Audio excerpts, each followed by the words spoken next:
C'était là les principaux titres de cette édition. À toutes et à tous, bonsoir et merci de nous rejoindre pour le 20h sur la télévision togolaise. D'abord, le Conseil des ministres s'est réuni ce vendredi sous la présidence du chef de l'État Faure Gnassingbé.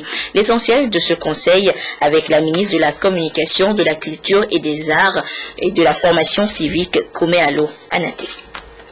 La réunion du Conseil des ministres s'est tenue ce jour 28 novembre 2014 au palais de la présidence de la République sous la présidence du chef de l'État, son Excellence M. Faure Eswazimna Gnassingbé. L'ordre du jour du Conseil a porté exclusivement sur l'analyse et l'adoption de l'avant-projet de loi de finances gestion 2015. Élaboré dans un contexte économique et financier mitigé, marqué par une activité économique mondiale relativement fragile, cet avant-projet de loi vise à poursuivre les objectifs affichés par le gouvernement dans le document de la stratégie de croissance accélérée et de promotion de l'emploi, la SCAP. En effet, dans le cadre de la mise en œuvre de la SCAP, le gouvernement ambitionne d'atteindre en 2017 un taux de croissance d'au moins 6,2%, ce afin de maintenir la stabilité macroéconomique et de réduire la pauvreté en améliorant les conditions de vie des populations togolaises. L'avant-projet de budget de l'année 2015, adopté par le Conseil des ministres, est équilibré en recettes et en dépenses à 806 193 192 000 francs CFA. Les ressources comme les dépenses connaissent un accroissement de 11,5% par rapport au budget révisé de l'année 2014. En complément, les prévisions de recettes et de dépenses au titre des comptes spéciaux du Trésor s'élèvent à 2,5 milliards de francs CFA en 2015 contre 2,3 milliards en 2014, soit une hausse de 8,7%. S'agissant des dépenses, un accent particulier est accordé à deux postes. Les dépenses de personnel, qui s'élèvent à 162,9 milliards de francs CFA, soit une hausse de 13,3% par rapport à l'année 2014, due entre autres à la conversion en point d'indice des indemnités forfaitaires de 20 000 et 30 000 francs CFA, au déplafonnement de la grille indiciaire, etc.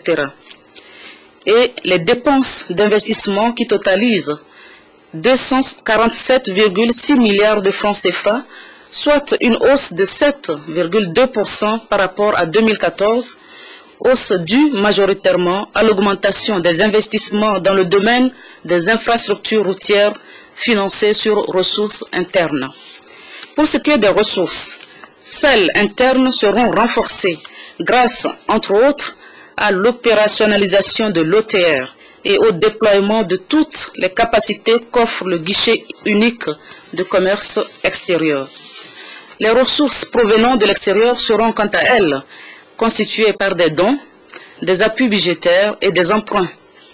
Les mesures nouvelles contenues dans l'avant-projet de budget gestion 2015 permettront de mieux lutter contre la pauvreté, d'améliorer les recettes publiques, de relancer l'économie par l'investissement dans les secteurs porteurs de croissance et d'améliorer les conditions de vie des populations. La politique budgétaire consistera à améliorer les ressources internes, à veiller à leur meilleure allocation et à la maîtrise des dépenses courantes. Tout en ne perdant pas de vue l'effort continu d'assainissement des finances publiques, le gouvernement maintiendra l'essor de l'économie nationale, indispensable pour assurer un meilleur bien-être à chaque Togolais. C'est pourquoi le gouvernement s'impose la rigueur dans l'exécution de la loi de finances, aussi bien pour ce qui est de la mobilisation des ressources que de la réalisation des dépenses envisagées, fait à Lomé le 28 novembre 2014, le Conseil des ministres. Et ce vendredi, le chef de l'État a reçu également en audience deux personnalités.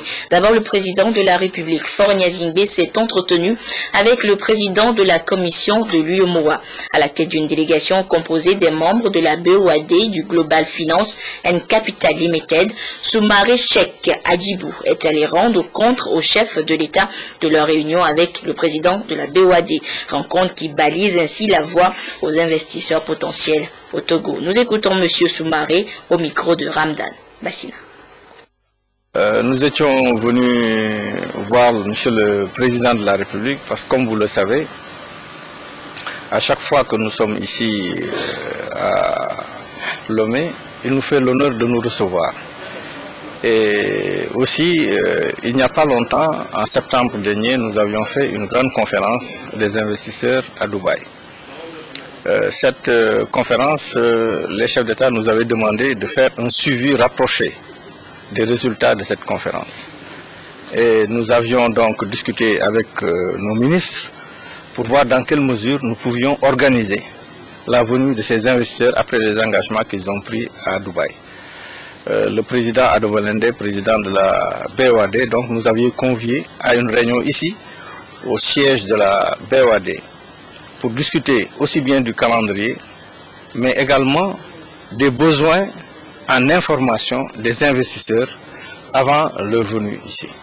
Donc nous étions venus donc après cette réunion que nous avons eue donc avec notre représentant qui a travaillé donc sur ce dossier, le groupe GFCL, M. Diallo, qui nous ont organisé tout ça. Donc nous étions venus après notre réunion à la BOAD donc rendre une visite de courtoisie à M. le Président de la République et lui rendre compte des décisions à prendre ultérieurement sur l'ensemble de ces questions. Nous voudrions donc profiter de l'occasion pour le remercier pour son soutien constant. La deuxième personnalité à être reçue par le chef de l'État ce matin est le représentant spécial du secrétaire général de l'ONU pour l'Afrique de l'Ouest, Mohamed Ibn Chambas. Au menu des discussions, la transition en cours au Burkina Faso, la lutte contre Ebola, entre autres. Les propos de M. Ibn Chambas recueillis pour nous par Ramdan Bassina. Je suis venu échanger avec M. le Président concernant la situation dans la sous-région. On a discuté également de la situation qui se trouve aujourd'hui au Burkina et la nécessité de la communauté internationale, y compris les Nations Unies, de travailler très étroitement avec la CEDEAO, Union africaine et la communauté internationale en général pour accompagner le processus de transition au Burkina pour aboutir aux élections transparentes, libérales et justes.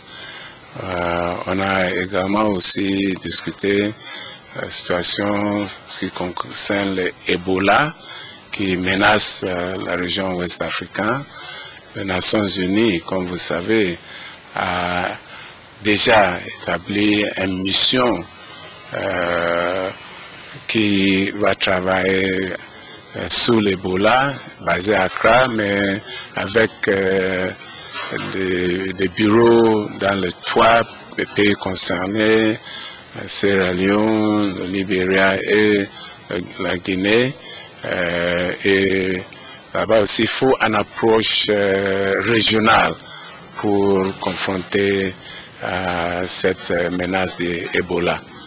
Également, nous avons discuté la situation ici au Togo, la préparation pour les élections prévues en février-mars 2015.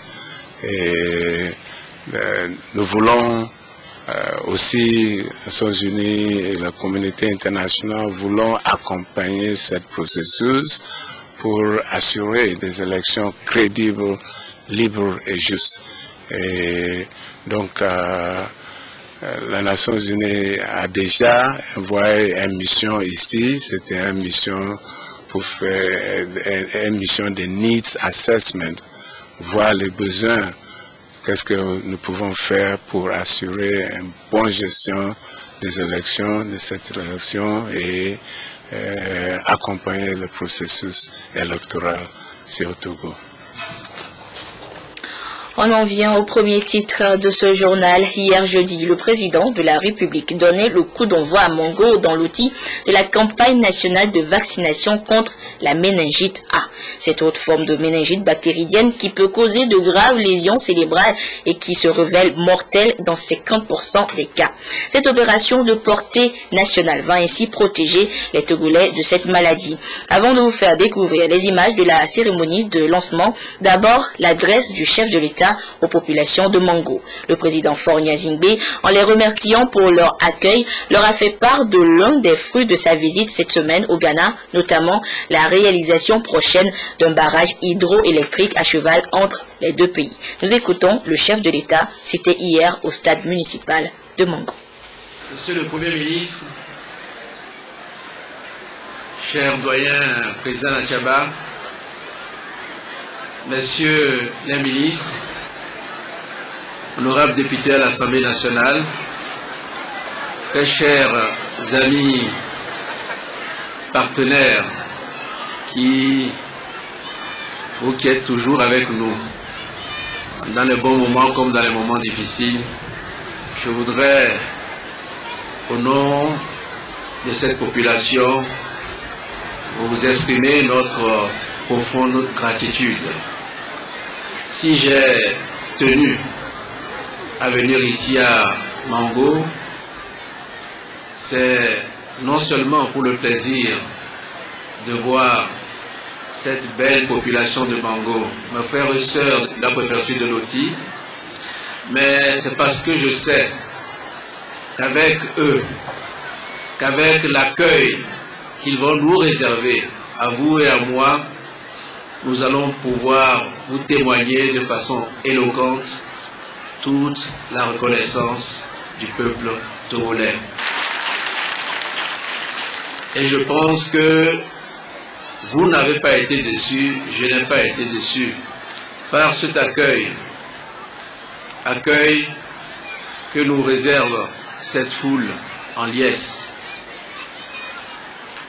Accueil aussi renforcé par les belles prestations des groupes folkloriques et surtout le sketch. Je ne sais pas si ce sont des acteurs professionnels qui ont fait le sketch pour expliquer l'importance de cette campagne de vaccination, mais je voudrais les féliciter.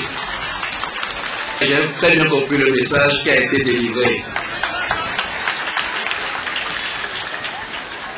Donc, vous avez bien fait de choisir la région des Savanes, la préfecture de Loti et la ville de Mango pour le lancement de cette campagne. Et à la population, je voudrais vous dire de confirmer ce choix par la réussite de la campagne dans les Savanes, dans la préfecture, dans la ville. Montrer l'exemple. Si nous sommes venus ici pour le lancement de la campagne, c'est que nous sommes convaincus qu'avec la mobilisation de toutes et de tous, cette campagne sera un succès ici et ce succès rejaillira sur toutes les autres régions du Togo qui sont concernées par ce problème. Je voudrais également vous dire que un des fruits de notre visite au Ghana, c'est de pouvoir développer des projets en commun. Des projets qui ont un impact positif sur les populations ghanéennes et aussi sur les populations togolaises.